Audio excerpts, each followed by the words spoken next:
Hello friends, welcome to my channel. मैं आशा करती हूँ आप सभी स्वस्थ होंगे। देखिए, आज जो मैं आपके लिए सीरीज़ लेकर आई हूँ, ये सभी प्रश्न आपके लिए बहुत इम्पॉर्टेंट होने वाले हैं, क्योंकि ये सभी प्रश्न आपके उत्तराखंड के सभी कालों से रिलेटेड है।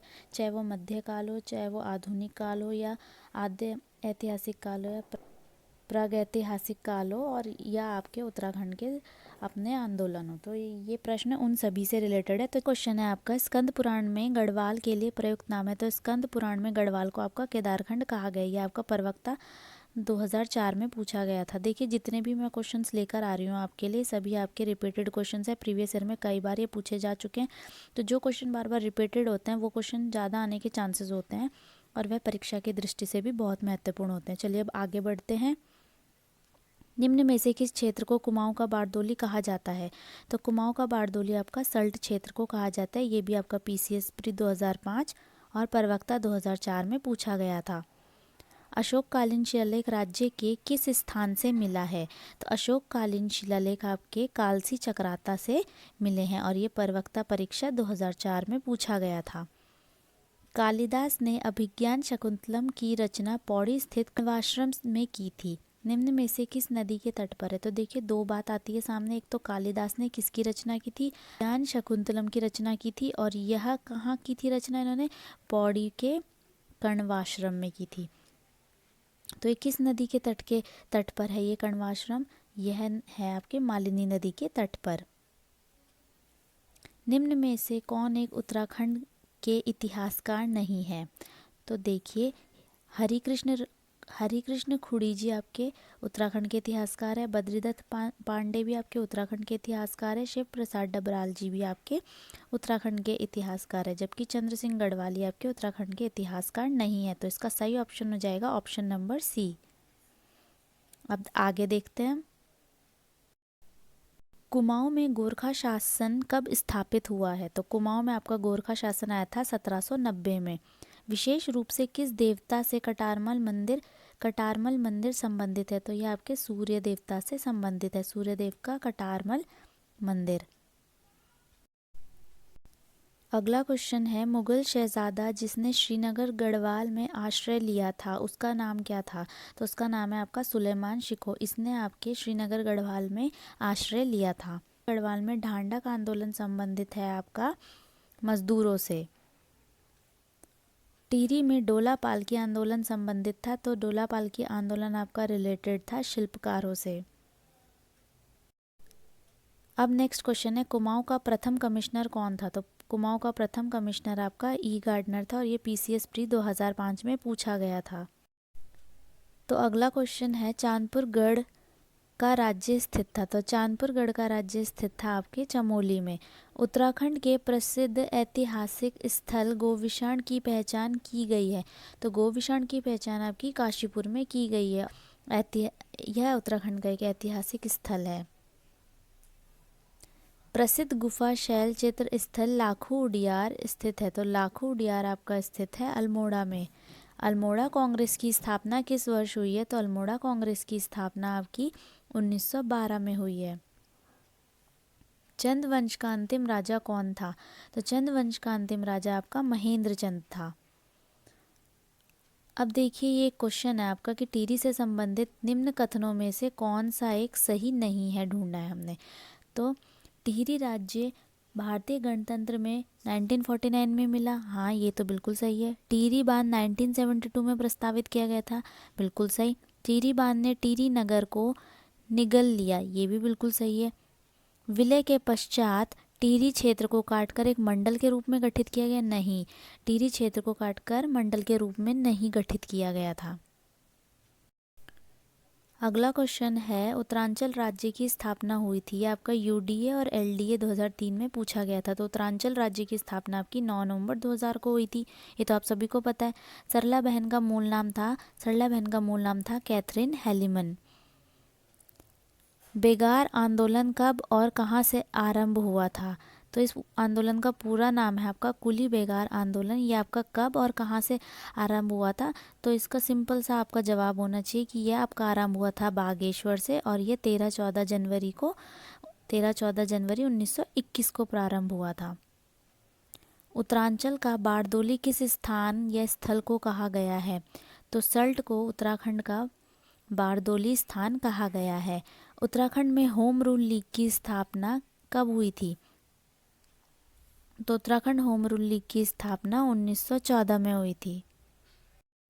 अगला क्वेश्चन है, कुमाऊं परिषद की स्थापना कब हुई थी? तो कुमाऊं परिषद की स्थापना आपकी 1916 में हुई थी। रवाई कांड कहाँ हुआ था? इसमें अक्सर लोग कंफ्यूज हो जाते हैं क्योंकि बहुत अभ्यर्थी से सोचते हैं कि यह कांड आपका उत्तरकाशी में हुआ था, पर यह कांड आपका तिलाड़ी में हुआ था और तिलाड़ी आपका पड़ता है टिहरी गढ़वाल में। कुमाऊं का प्रथम स्वाधीनता संग्राम सेनानी किसे माना जाता है? लालू सिंह मेहरा को माना जाता है। कांग्रेस के कलकत्ता अधिवेशन जो आपका 1886 में हुआ था, कांग्रेस का कलकत्ता अधिवेशन में राज्य से कौन उपस्थित हुए थे? तो राज्य से आपके ज्वालादत्त जोशी जी उपस्थित हुए थे। समाचार पत्र का प्रकाशन कब आरंभ हुआ था? तो शक्ति आपका एक समाचार पत्र था और इसका प्रकाशन आपका हुआ था 15 सितंबर 1918 को।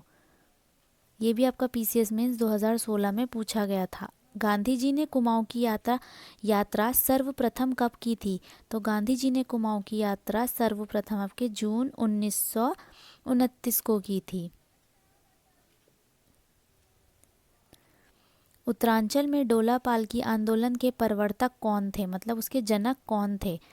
डोला पालकी आंदोलन, तो उसके जनक थे आपके जयानंद भारती जी।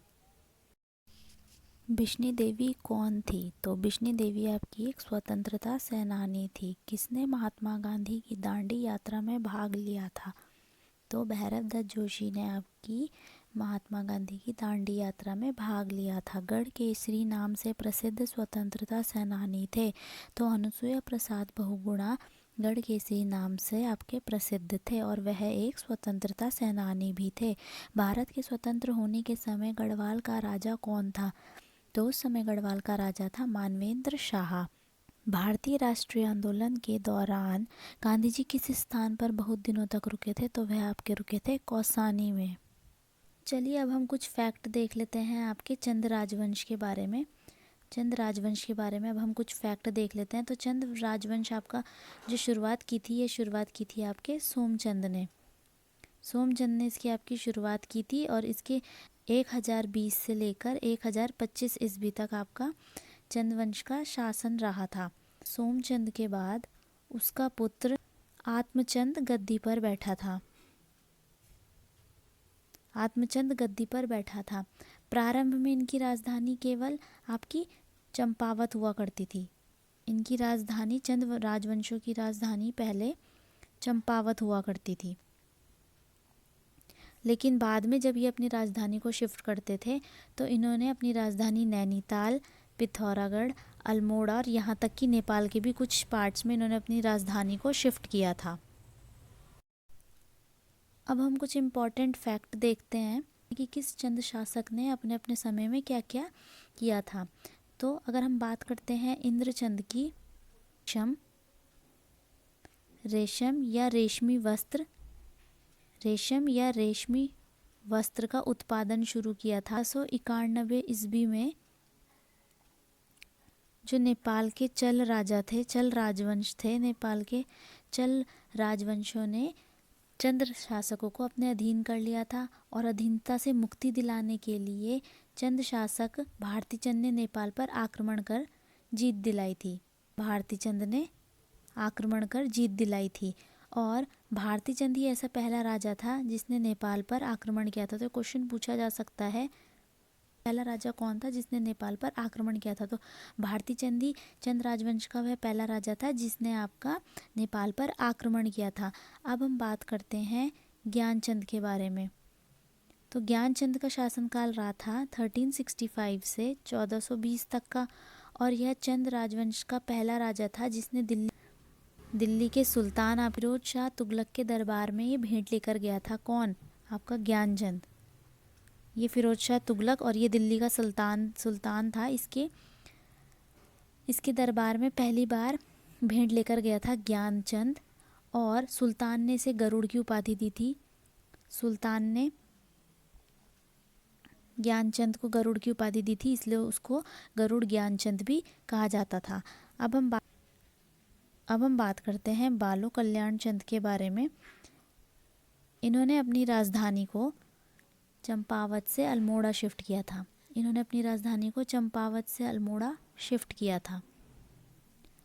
फिर हम बात करते हैं रुद्रचंद के बारे में। रुद्रचंद अकबर के समकालीन राजा था और इन्होंने तराई पर अधिकार कर जो वर्तमान में आपका रुद्रपुर नगर है उसकी स्थापना की थी। आपके रुद्रचंद ने। अल्मोड़ा का जो मल्ला महल है उसका निर्माण भी आपके रुद्रचंद ने ही करवाया था। अब हम बात करते हैं लक्ष्मीचंद के बारे में। लक्ष्मीचंद ने आपका बंदोबस्त कार्यालय, कचहरियाँ खुलवाई थी और राज्य कर्मचारी की श्रेणी बनवाई थी और अनेक प्रकार के करों का भी इन्होंने सृजन किया था। इन्होंने कई बड़े बड़े बगीचे भी बनवाए थे। अनेक मंदिरों का भी इन्होंने जीर्णोद्धार करवाया था। एक और चंद राजवंश है जिनका नाम है त्रिमल चंद। तो त्रिमल चंद को शाहजहां ने बहादुर और जमींदार की उपाधि दी थी। अगर पूछा जाता है कि नेपाल पर आक्रमण करने वाला पहला चंद राजा कौन था, तो वह था आपका भारती चंद।